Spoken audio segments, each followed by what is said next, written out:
আজকে আমাদের মনে রাখা উচিত প্রত্যেকটা মানুষের একটি পার্সোনাল লাইফ রয়েছে। আল্লামা মামুনুল হক সাহেবের সাথে যদি কারো রাজনৈতিক দ্বন্দ্ব বিদ্বন্দ্ব থেকে থাকে, আল্লামা মামুনুল হক হাফিজাহুল্লাহর সাথে যদি তার কারো কোনো পার্সোনালি ব্যক্তিগত শত্রুতা থেকে থাকে, সেটা তিনি রাজনৈতিক অঙ্গনে তার দূরদর্শিতা কিংবা তার যোগ্যতার বলেই তিনি মোকাবেলা করতে পারবেন, আমরা আশা রাখি। কিন্তু আমাদের প্রশ্ন হচ্ছে, আল্লামা মামুনুল হক হাফিজাহুল্লাহর পার্সোনাল লাইফ রয়েছে, তার স্ত্রী থাকবে, তার সন্তান থাকবে, তার কয়টা স্ত্রী থাকবে কয়টা থাকবে না, সে দায়ভার কিন্তু দেশের কোনো দায়িত্বশীলের কাঁধের উপর চাপিয়ে তিনি দেননি, বা দেশের কারো উপরে এই দায়ভার নেওয়ারও কোনো অধিকার থাকে না। আল্লামা মামুনুল হক হাফিজাহুল্লাহ 2 বছর আগে তিনি তার সেকেন্ড ম্যারেজ করেছেন, এবং এটা অনেক উলামা ইকরাম এটা জানতেন, কিন্তু পারিপার্শ্বিক কারণে বাংলাদেশের সিচুয়েশনে অনেক বিষয়েও পরিস্থিতিকে নিয়ন্ত্রণ রাখার জন্য অনেক করা যায় না। আমি খুব কাছ থেকে যেহেতু আল্লামা মামুনুল হক হাফিজাহুল্লাহকে চিনি, তাকে আমি জানি, যাকে তিনি নিয়ে অবসর সময় কাটাতে গিয়েছেন তিনি তার স্ত্রী। আমি এই ব্যাপারে সুনিশ্চিত হয়ে বলছি, তিনি তার স্ত্রী। আমি একদম খুব অথেন্টিক নিউজে সেটা আমি জানি, তার পারিবারিক সূত্রে আমি সেটা সংবাদ পেয়েছি। অতএব কোনো ব্যক্তি তার স্ত্রীকে নিয়ে তিনি কোনো হোটেলে থাকবেন, নাকি কোনো মাঠে থাকবেন, না কোনো ঘাটে থাকবেন, না দেশে থাকবেন, না বিদেশ যাবেন, এটা তো একান্তই তার পার্সোনাল ব্যাপার। আমাদের বক্তব্য হচ্ছে, কারো পার্সোনাল লাইফে আমি যদি আমার স্ত্রীকে নিয়ে কোনো হোটেলে কিংবা আমি যদি আমার অবসর সময় কাটাতে যাই, সেটাকে সেখানকার গুন্ডা মাস্তান কিংবা সেখানকার আইন শৃঙ্খলা রক্ষাকারী বাহিনী তিনি কিভাবে একজন ব্যক্তিকে, দেশের বরেণ্য আলেমকে হেনস্থা করার অধিকার রাখেন? যদি আপনার কোনো এর ব্যাপারে কোনো জানার আগ্রহ থাকে, যদি আপনাদের কোনো শঙ্কা থেকে থাকে, তাহলে আপনার তার গায়ে হাত তুললেন কেন? তাকে জিজ্ঞাসাবাদের নামে তাকে লাঞ্ছিত করলেন কেন? তাকে অপমানিত করলেন কেন? তাকে মানুষের সামনে হেয় প্রতিপন্ন করলেন কেন? তার গায়ে হাত তুললেন কেন? এই সাহস আপনাদেরকে কে দিয়েছে? আজকে গোটা বাংলাদেশের মুসলমানদের হৃদয়ে রক্তক্ষরণ হচ্ছে। আল্লামা মামুনুল হক হাফিজাহুল্লাহ তিনি এখন শুধু একজন ব্যক্তি নন, একজন পার্সন নন, গোটা বাংলাদেশের মুসলিম উম্মার মুখপাত্র তিনি। আজকে সেই মুখপাত্রের বিরুদ্ধে আজকে আপনাদের এই অবস্থান, এই গুন্ডামি, এই মাস্তানি স্বাধীন বাংলাদেশে আপনারা কোত্থেকে পেয়েছেন? কারণটাকে, এই রাইট আপনাদেরকে কে দিয়েছে? এই অধিকার আপনাদেরকে কে দিয়েছে? আল্লামা মামুনুল হক হাফিজাহুল্লাহ তিনি তার স্ত্রীকে নিয়ে হোটেলে থাকার অধিকার রাখেন কিনা? কিংবা যে কেউ, মামুনুল হক হাফিজাহুল্লাহ কেন, বাংলাদেশের শীর্ষ বড় বড় রাজনীতিবিদ যারা আছেন কিংবা দেশের দায়িত্বশীল যারা আছেন, তারা কি তাদের স্ত্রী, তাদের সন্তানদেরকে নিয়ে অবকাশ যাপনে যান না? সুনিশ্চিত না হয়ে তাকে ফাহেসা ভাষায় গালিগালাজ করা, তাকে লাঞ্ছিত করা, তার কলার ধরে টানা হেসরা করা, তার গায়ে হাত তোলা একজন আলেমের সাথে এই বেয়াদবির মানেটা কি? আপনারা কি পেয়েছেন দেশটাকে? দেশটা কি মগের মুল্লুক পেয়েছেন আপনারা? দেশটাই কারণ বাপদাদের কেনা সম্পদ। আমরা বলবো, নারায়ণগঞ্জবাসী আপনারা ঘরে বসে থাকবেন না।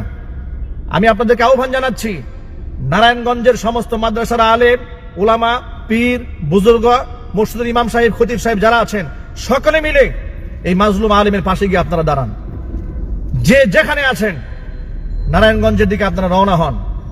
জালেমের হাত থেকে বাংলাদেশের কিংবদন্তি আলেমদেরকে রক্ষা করতে হবে। মামুনুল হক সাহেব বাংলাদেশের কোটি মানুষের হৃদয়ের সম্পদ। আজকে তার একটা হুঙ্কারে, তার একটা ডাকে বাংলাদেশের কোটি কোটি মানুষের ঈমান তাজা হচ্ছে। কুফফাররা সহ্য করতে পারছে না, তাকে লাঞ্ছিত করার জন্য, অপদস্থ করার জন্য কত পায়তারানা তারা করেছে, কত নাটক না তারা সাজিয়েছে। সমস্ত কাজে ব্যর্থ হয়ে তারা আজকে তার পারিবারিক পার্সোনাল লাইফে তারা আজকে গিয়ে হামলা করেছে, তাকে হেনস্থা করার জন্য চেষ্টা করেছে। একজন আলেম কসম করে বলছেন, তিনি আমার স্ত্রী, আমি আমার স্ত্রীর ডকুমেন্টস আমার পকেটে নিয়ে ঘুরতে হবে বাংলাদেশে। তাকে জিজ্ঞেস করা হচ্ছে তিনি হোটেলে আসলেন কেন? কেন আমি আমার স্ত্রীকে নিয়ে হোটেলে থাকতে পারবো না? বাংলাদেশে কোন আইনে আছে আমি আমার স্ত্রীকে নিয়ে হোটেলে তো অবকাশ যাপন করতে পারবো না? কোন রাইট আছে, কোন আইনে আছে বাংলাদেশের? উনি কি আইন লঙ্ঘন করেছেন? সংবিধান লঙ্ঘন করেছেন?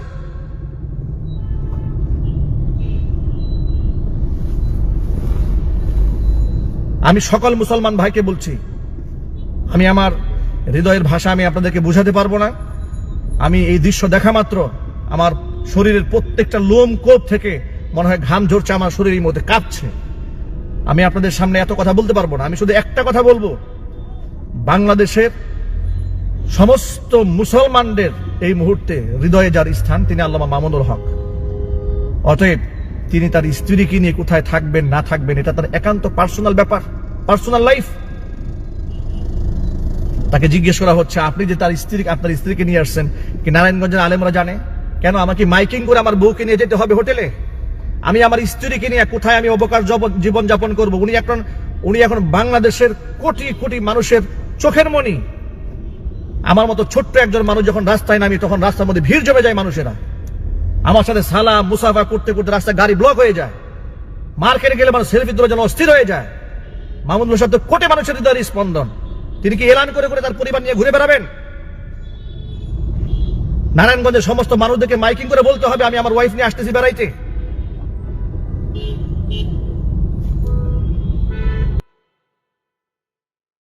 আমি সকল কুদা তাওবান জানাচ্ছি, আল্লামা মামুনুল হক হাফিজাহুল্লাহ তিনি এই মুহূর্তে যারা তার উপর জুলুম করেছে, এই মুহূর্তে তার উপর যারা নির্যাতন চালিয়েছে, এই মুহূর্তে যারা তাকে গায়ে হাত তুলেছে, তাদের দৃষ্টান্তমূলক শাস্তির আওতায় আনার জন্য গোটা বাংলাদেশের তাওহীদি মুসলমানকে এক হতে হবে। আজকে যদি মুসলমান এক হতে না পারে, এই মুসলমানদের কপালে আর অনেক দুঃখ আছে, অনেক বেদনা আছে, অনেক কষ্ট আছে। মনে রাখবেন, মামুনুল হক একজন ব্যক্তির নাম নয়, মামুনুল হক একটি আন্দোলন, একটি সংগ্রাম, একটি প্রতিষ্ঠান, একটি চেতনার নাম, একটি বিপ্লবের নাম আল্লামা মামুনুল হক, একটি কণ্ঠের নাম, একটি বিপ্লবী কণ্ঠের নাম আল্লামা মামুনুল হক।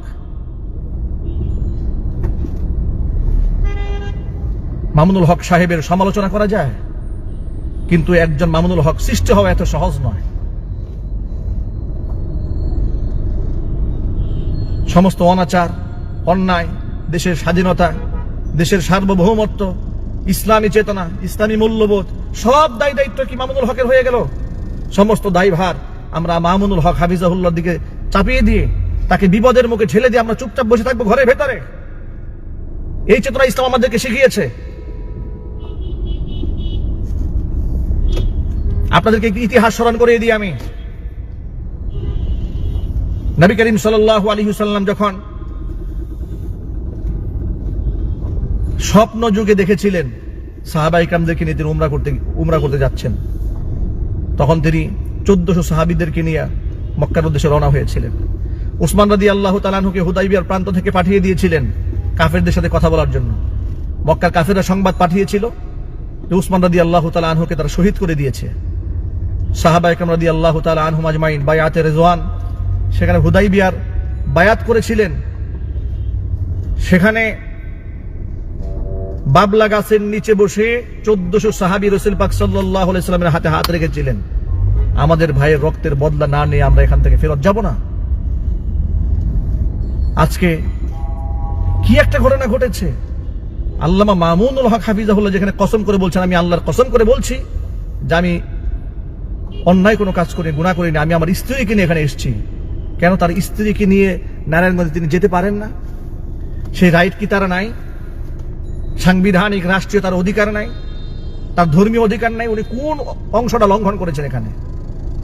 কিসের ভিত্তিতে আপনারা গোটা জাতির সামনে তাকে এইভাবে লাঞ্ছিত করে দিলেন? গোটা জাতির সামনে তাকে বেইজ্জত করে ছাড়লেন? কারণটা কি? এই ধরনের আদর্শ আপনারা কোথা থেকে শিখেছেন? আমি বলবো যে আপনারা কেউ ঘরে বসে থাকবেন না।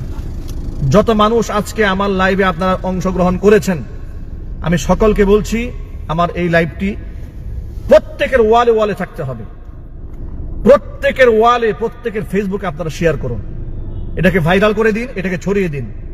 ওরা যেমন আল্লামা মামুনুল হক হাফিজাহুল্লাহকে লাঞ্ছিত করে ভাইরাল করে দিয়েছে, মামুনুল হক হাফিজাহুল্লাহর পক্ষে এদেশের তাওহীদি মুসলমান রয়েছে, এদেশের হক্কানে আলেম ওলামা রয়েছে, এদেশের কোটি কোটি জনতা রয়েছে। এটা আপনারা প্রমাণ করে দিন।